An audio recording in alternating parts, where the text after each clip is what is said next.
Hey everyone, and welcome to Murphy's Law Garage. Today we get to work on a Kia. I didn't know we worked on Korean junk around here. Well, it's still better than that thing right there, so. And I won't show you what's on the other side of the camera. Maybe. Not now. Anyways, let's get to it.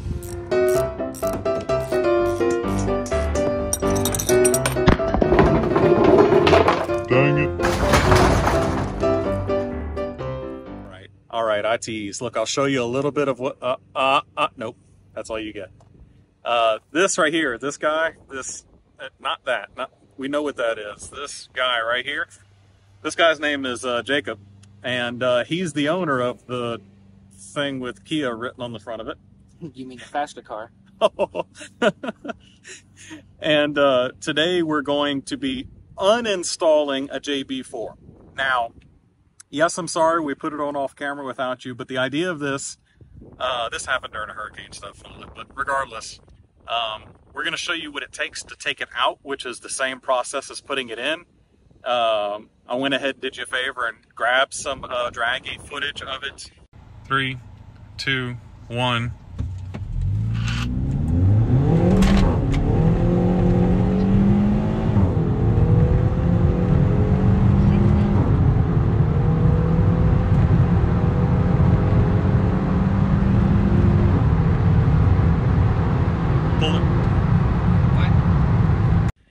With a JB4 on, and we're going to grab its stock as well. Car's not super impressive out the hole in any tuned way, shape, or form because it's front wheel drive, but you know, that's normal. But Jacob has had some relatively unimpressive performance out of the JB4. Not that it doesn't work. It does, but it's been very inconsistent. So maybe you can explain that a bit. So there have been some instances where the car just feels like it pulls very hard, and then there are other instances where it's just might as well be stock. It's been great when it works, but it's just not consistent in maintaining the power that was claimed. And we've seen that because we've done seat of pants comparisons with the car that I won't show you that's on the side of me. And the car that's on the side of me, I think the true fans of MLG know what that car is because they actually follow us on Facebook and there's a picture of it. But regardless, there are situations where the cars were basically the same, and the car off camera over here absolutely destroyed it, and then we ran it back in around the same conditions a week or two later, and then he destroyed me, and we had no good explanation other than my car is very temperamental in fuel, and it did seem to play a part in it as to why that was. Because it's inferior to the legendary quality of the Koreans. As we all know, they have no issues whatsoever, none. Neither do the manufacturers of that car over there. No massive recalls, no massive engine failures, no risk of fires, nothing. Yeah, no blown head gaskets or anything, or meeting Mr. Rodney sitting next to us over there. Toyota level quality, like top level. It's at top level. I can tell you this much, that thing sitting over there hates old fuel. Real high compression, high boost for what it is, and if that fuel was more than a week old, ask him. That car hurts bad. Should have been a 4-cylinder Camry. Yeah, it's bad. It It really doesn't like the knot count shoot up. So anyways, regardless, let's get back to this. We're going to go ahead and I'm going to show you how to pull a JB4 out with some explanation of how to put it in, and maybe I'll have Jacob show you a few things in the app or something like that. And then we'll go back and run it stock so you can get an idea of what it looks like stock. All right, so Jacob, show us what the JB4 does here in the app. So it'll give you the RPM, the ignition timing, the air-to-fuel ratio, the intake air temperatures. If you have any codes, it'll clear them. And it'll let you know what map it's on. You can even data log here. That way you could get a little more of a custom tune. This will show you your logs. If you have any codes, it'll have it here. And this is where you go to select what map you want. You could even have a valet map, which would be closer to what this thing needs to run alongside of that blue thing right there. And that's pretty much the rundown of the JB4 app. It's nifty. It's $30 to buy. So yeah, the car would have to be on for it, but we at least thought we'd show you what that is. Now let's get over here and explain a little bit of what we've got. So the JB4 itself is sitting right here. And you can see this is very loose. Now, someone has messed with this. It wasn't that loose before.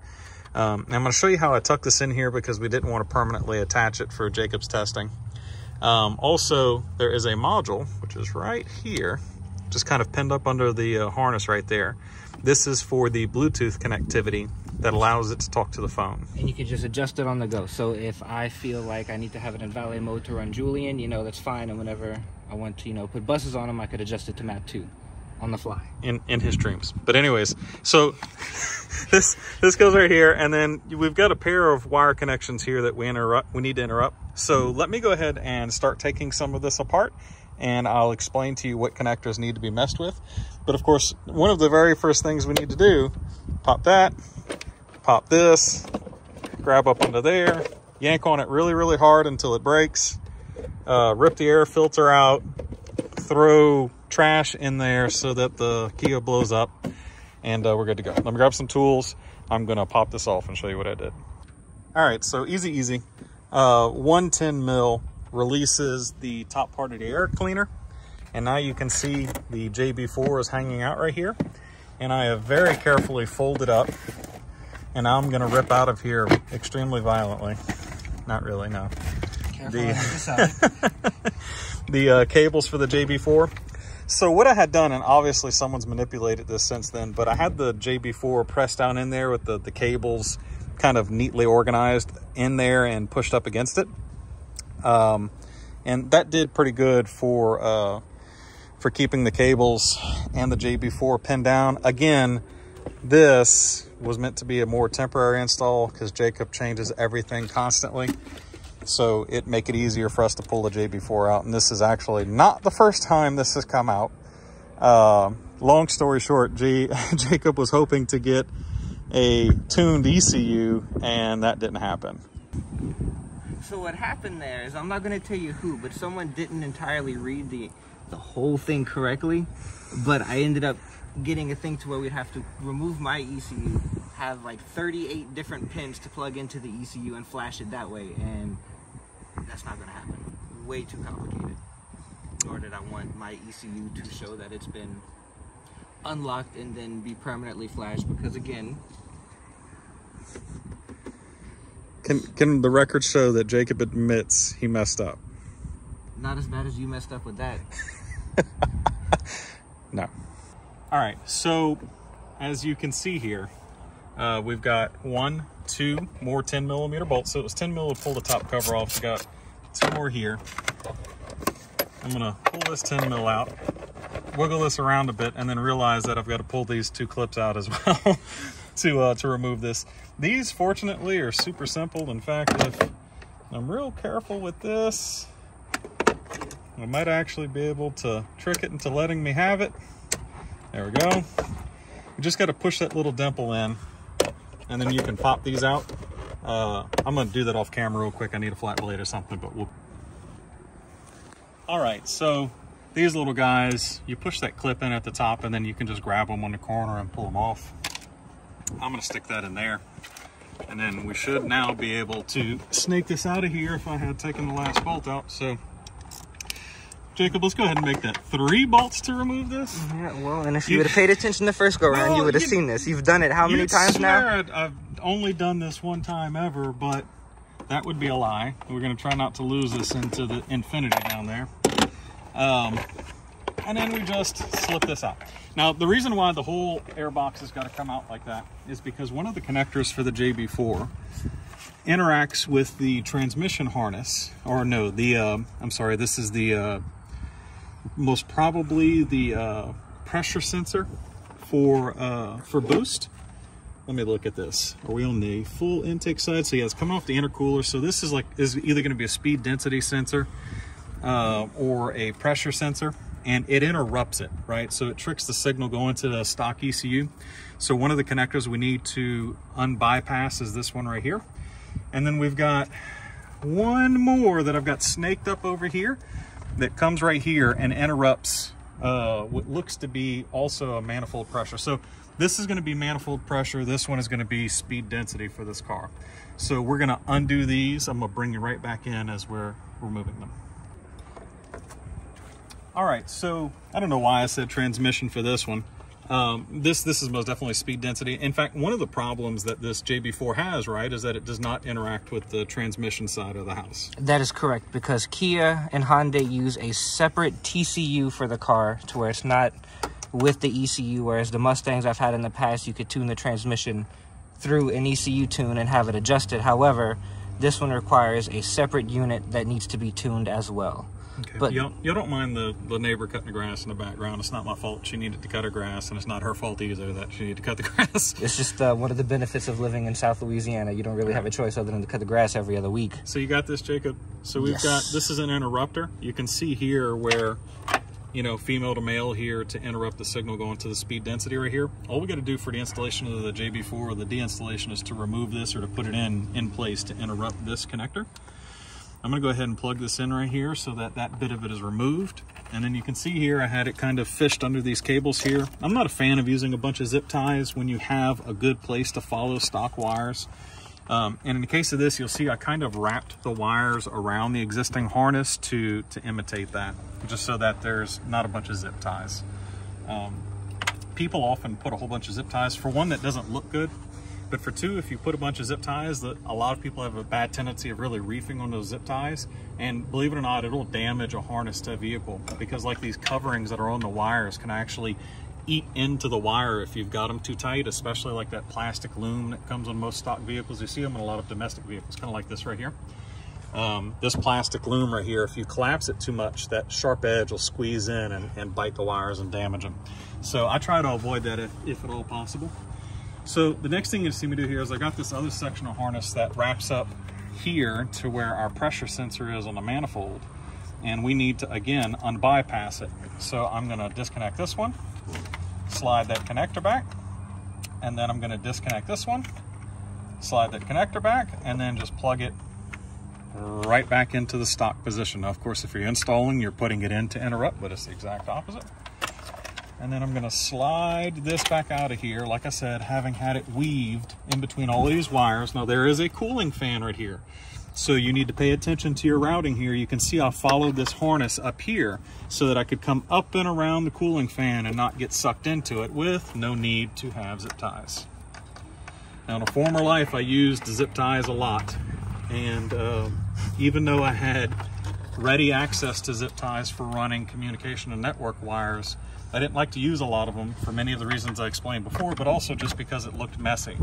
So, like I said, in any situation where you can follow the path of something else and kind of just wrap into it, you should, or get into the loom with it if you can. So if the split loom doesn't have a bunch of tape on it like this does, you can always just open up the split loom and get inside of it with it to follow the same path. It looks cleaner.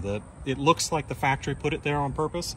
And if someone's looking in your engine bay and maybe you don't want them to be able to tell you've got a tuner on it, well, it's significantly more difficult to determine if you've got it. So the last wire we've got for the JB4 is the one that passes through the firewall, and this one connects to the OBD2, correct? Yes. So this one plugs in. This is by far the hardest wire in this entire kit to put in. Ask Jacob. All of this part of it probably took me like 5 minutes. 5 minutes to get to and put in. Getting this darn thing to go through the firewall in this car is very difficult, though not impossible. For the sake of, I don't want to take it all apart, I'm going to at least show you a little bit of it. So you can see here, I've got the wire passing behind the battery and around the battery tray here. But what I'm going to do is I'm going to actually pop these off. And these are the connectors for the ECU. I believe so. I believe this is the ECU anyways. I'm gonna pop this side off, pull that one up, yummy, yummy plastic, pull that side off. And then, I don't know if you can see down in there, let me wiggle it. Let me help them a little bit there, Jacob, because I can just barely see it down there. Let me pull on that wire. Y'all see it going down there? Now let me back up a bit. Right there, there's a grommet where that harness comes up right here. That harness right there comes up through the firewall. And what I've done is I've poked the tiniest little hole in it from the inside and then laid down under the dash of this car. I'm a big dude, I'm 6'4" and over 200 pounds. and fed the end of this through that tiny little hole. Basically got it to where my finger would sit like this on the end of it, and then pushed that little curl of wire through the hole, and then reached down in here, which there's room once you pop those connectors off, reached down in there, grabbed the little loop of wire and pulled it through. The hardest part is popping the hole. It really is, because you're right next to a bunch of wiring harnesses and you got to be really careful when you make that hole.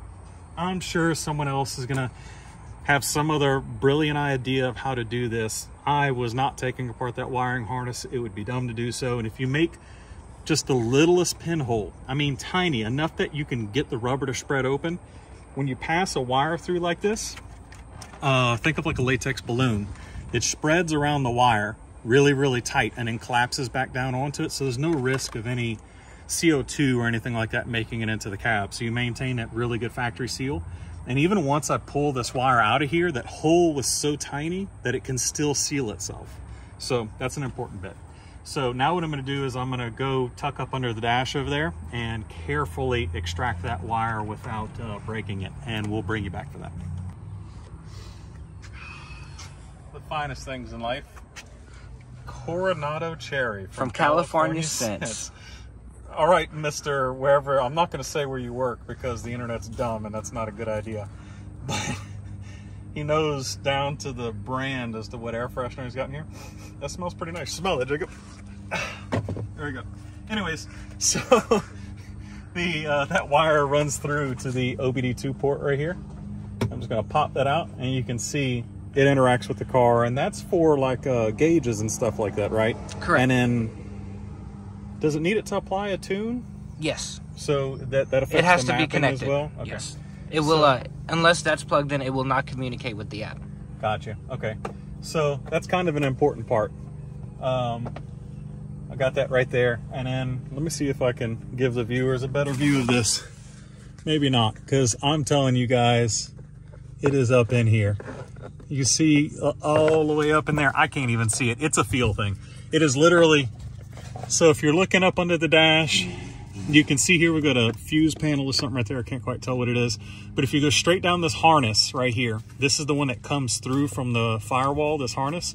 Follow that up, and then bam, my finger's on it, right where that grommet is that passes through the firewall. So now all I'm gonna do is pull that sucker out of there and it will officially be uninstalled. So anyways, brief epiphany of the train wreck it was to try to pass that wire through the firewall. I did poke a hole in the grommet, but I poked a hole on this side, and the seal that they use for this car is like double-sided. There's a rubber grommet on this side that holds the harness, and on the other side there's another rubber condom / plastic cover that kind of catches it. And I remember, this is tight, and maybe your arm is smaller, but you have to kind of be able to get the wire underneath the harness down there, and I just can't. My forearm's too big as long as my arms are. The ECU is in the way. So you see what I've done here is I folded this connector down out the way, and now I'm going to remove 1, 2, 3, 4 bolts to get the nuts, to get the ECU carefully out of the way, and I'm gonna set it off to the side. Now, I'm gonna go ahead and pull power for this. Yes, you could argue I should have pulled power before even unhooking the ECU, but it'll be okay. But for sure, before we hook that ECU back up again, power needs to be off, because pulling it's not a huge issue. Hooking it back up onto power and having a sudden surge of amperage going into that connector while you're hooking it up, that's a problem. So we're gonna go ahead and disconnect this now. I'm gonna remove those 4 nuts on either side right here, and we're gonna slip that ECU out. All right, try to make sure that doesn't touch anything. But anyways, once the 4 nuts are off, this will come on out of here. I'm just gonna gently push that off. See, we've got it out. Make sure to throw it down there real hard for Jacob. And now I have much more direct access to where this goes down here. In fact, you can much better see what exactly it's doing down there. I'm gonna save you watching this. I'm gonna go ahead and pull this wire out now. Tell the people why you didn't want to get in Mom's car today. Because I didn't like the color of her car. Why you don't like her car? Because it's not dark blue. Oh, why not? Why else not? What else did you say? I didn't want to get in her car. Is it slow? Yeah. Which car you wanted to ride in? The fast car, like your car. Oh, okay. Gosh. I'm so sorry, Bubby. I'll go pick you up sometime this week, okay? You good? Yeah. Can I have a hug? Yes. Yeah. I love you. All right, people. So my memory officially sucks really hard. You see you see these two nuts right here? These two nuts go on either side of some studs that hold a plastic cap on that lets you kind of slip this harness back. And that's how I managed to get it through and around that rubber seal down there. So after remembering all of that, it's loose now because it didn't want to move. So it was literally bolted down into that position. So remembering that that's what we finally figured out we had to do, it's actually not too bad to pass that wire because you can get a good bit of room in here to pass that wire around to the other side. You just have to get yourself in there with a nice 10 mil. This is the setup that I used to get in there and get that disconnected. All right, Jacob, I've got that connector, like I said, I got that firewall connection loose, and I've got the tip all the way down here by the hole. Can you feel me rubbing my finger on the hole? No, I don't think the tip is sensitive enough yet. Oh, I mean, I can feel it. Are you sure you can't feel it? I'm giving it a good tug now. Yeah, I'm not really feeling anything over here. Oh, well, maybe I need you. Should I let out some slack, make it a little longer for you? Longer is usually better. From what Okay. you do, right? Do me a favor and spit on it. Maybe it'll slide out easier. I think I have some KY somewhere too. Go ahead and give her a good, nice, gentle tug. Oh, almost, Jacob. Don't stop. Oh, yeah. Oh, there it goes. That was a good tug? Yeah, I'm pretty good at good tugs. Yeah. So for the install on the Forte GT, this wire does something else on a different car. And I think it opens up some extra expansion for certain features that you just don't need to install the JB4. Jacob said possibly even some meth control, but I seem to remember from the instructions that the Kia Stinger has some specific part of the harness that you need to tap here for the JB4 to understand what it needs to do. But anyways, here's the JB4. That's it. That's all it took. I just got to go ahead and put all of this back in reverse order of the way that it came out, and we'll be good to go. Now, Jacob, you said that this is for sale. How much for the people? Selling it to $200 for $200, highest bidder. $200. And it says, if I can find it, it's made in the USA. Just make sure that you remember this is for competition, closed course use only. Correct. We don't use this on the streets. We use this on closed courses in Mexico. Any videos you may or may not have seen of this car running with this programmer was 100% in Mexico, right? Correct. Yeah, we live pretty close. Traffic laws at all times. Right. Any resemblance to real life or real loads in real life is just computer animation. This is Need for Speed. You know? Right. Yeah. Don't confuse yourself. All right. So you can see I've got battery reconnected, ECU back in, not in that order. ECU connected, battery connected. This is all put back together again. I happen to have noticed that we broke the little nubbin retainer clip off of this. Plastic likes to get brittle, and I did push on this as I lifted it up, but it snapped off anyways. That's okay. That's a Mitsubishi thing. I'm surprised to see it on a Kia having that kind of problem. Then again, am I really? So we got not even close to the problems your car can develop over the course of simply turning the vehicle on. But we'll get back to that one at another time, I suppose. So yeah, we'll blow it up eventually. So these clips, you just push those pins back through, kind of line them up in a hole like that, and then push it down. And it locks that back in again. I'm gonna grab this junk, make sure there's a bunch of sand in there for the motor to suck up, slip this in the hole. You want to make sure that these two tabs line up in between those. I'm gonna sit this down in here, make sure it didn't quite catch it in the back. There's a pair of tabs in the back. So I guess if you don't know how to change your air filter, and for some reason you've landed here trying to figure out how to put in a JB4, bless your heart. But that's how you get to your air filter and close the lid. You don't have to take the the intake pipe off of that, of course. And then everything here was removed with the 10 mil. I'm just gonna go ahead and take the 10 mil, run that down. When it touches bottom, just go a little bit beyond it, and that's plenty tight enough. And then find it impossible to remove your 10 mil off. And that's it. Jacob, do you have your keys with you? I do not. Why don't you go grab those and let's see if we can blow this up. Got your keys? Yes, sir. All right, let's see if we can blow this thing up. Da, da, da, da, da, da, da, da, da.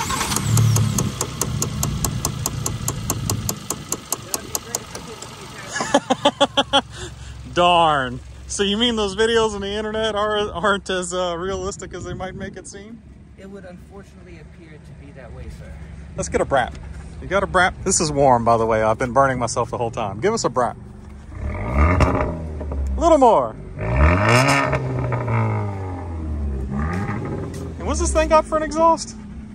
It has an X-Force mid-pipe. X-Force mid-pipe. It removes the secondary catalytic converter and the resonator. Gotcha. Well, let's take this now untuned car back out, draggy, find out how much slower it is, not embarrass it, and then Julian in editing, remove that.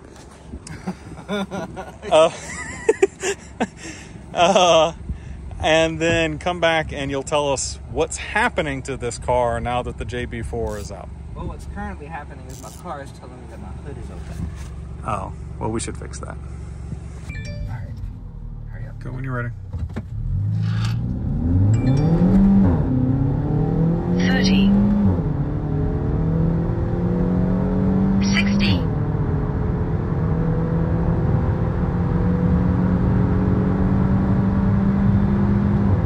1/4 mile. All right, come out. Boy, the Draggy is a soul crusher, isn't it? I have no comment. No comment. I plead the fifth, sir. Just when you think your car is fast because you roll race something blue in all-wheel drive, we light the Draggy up and find out what that real number is. So on the JB4, it was a 14.9 at 95 miles an hour stock. And remember, there was some learning still going on here because it was fresh on the tune, but it's not getting any faster. So I'd say maybe 1 or 2 tenths, depending if the launch was good, but Yeah.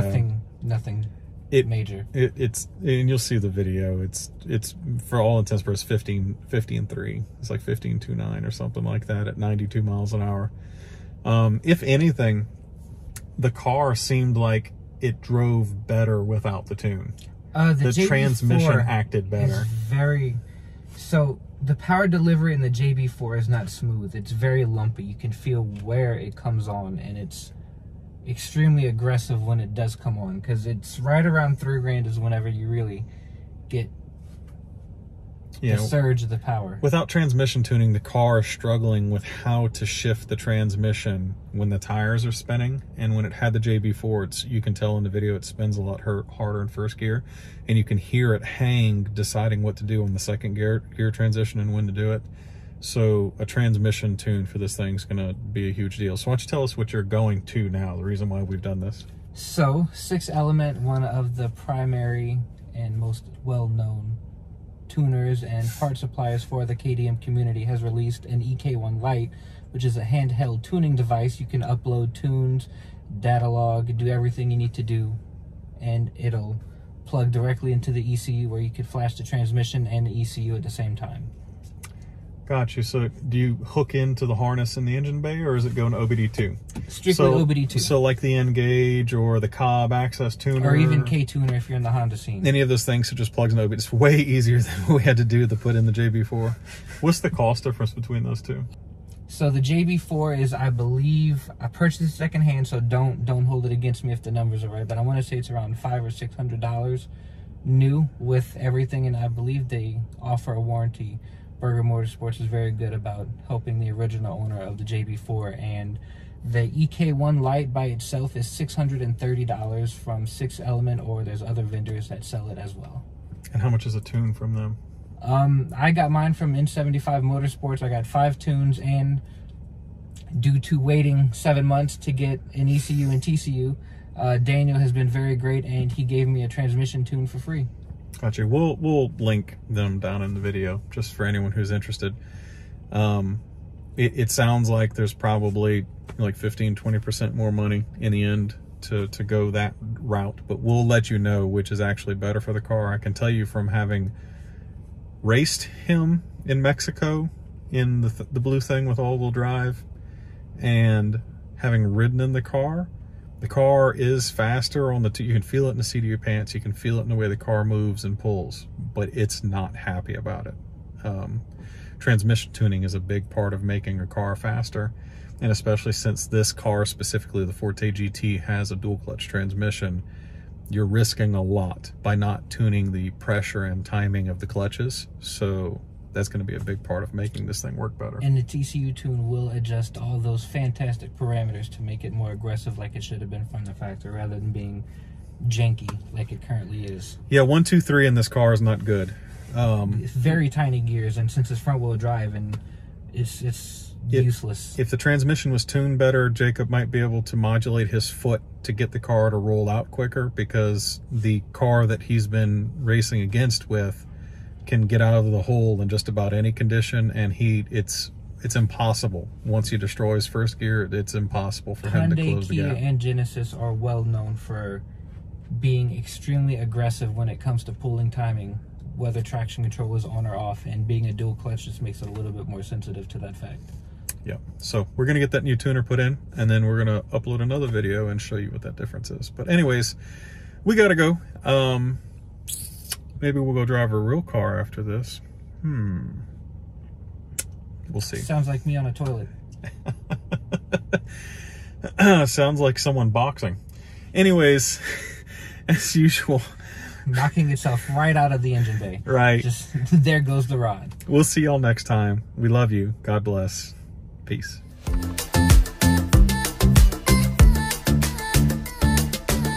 And as you can see here, we have the ape underneath my vehicle trying to get all of this out, and he's not having much luck, but we'll get back to you whenever we get this sorted out.